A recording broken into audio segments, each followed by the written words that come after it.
জাকির নায়েক বাংলাদেশে আসলে আপনি এয়ারপোর্ট ঘেরাও করেন, আর নর্তকীরা বাংলাদেশে আসলে পুলিশ প্রোটেকশন দিয়ে আপনারা নর্তকের আয়োজন করেন, কনসার্টের আয়োজন করেন, গান বাজনার আয়োজন করেন। এটা আপনার ইমানদারিতা। আবার বলতেছেন বাংলাদেশ নাকি 90% মুসলমানের দেশ। এই কথাগুলা বললে এদের শরীরে আবার কাটার মতো নাকি ফুটে। তাওহীদের জ্ঞান নাই, শরীয়তের জ্ঞান নাই, কোরআন হাদিসের জ্ঞান নাই।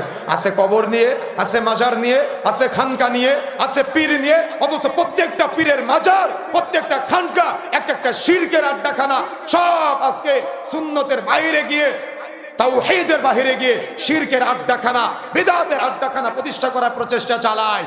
এদেরকে নিয়ে কথা বললে এদের তো ওই মাজার ব্যবসা বন্ধ হয়ে যায়, খানকা ব্যবসা বন্ধ হয়ে যায়, পীর ব্যবসা বন্ধ হয়ে যায়। আরে আজকে বলে যাচ্ছি শাহজালাল, শাহপরান, খান জাহান আলী, শাহ মখদুম তো বহুদূরের কথা। স্বয়ং মদিনায় গিয়ে রাসূলের কবরের কাছে যদি আপনি সন্তান চান, সেটাও শিরক আকবর হবে। কথা বুঝতে পেরেছেন? এই জন্য আহলে হাদিসদের দাওয়াত বন্ধ করার প্রচেষ্টা চালিয়েন না। আতরের দিব্যায় নাড়া দিলে সুঘ্রাণ ছড়ায়। যারা এই নামটা জানতো না তাদের কাছে নাম পৌঁছে যাবে। এই যুগে আমি তো মনে করি আহলে হাদিস পরিচয় দেওয়াটা একটা বড় জিহাদ। কথা বুঝেন নাই?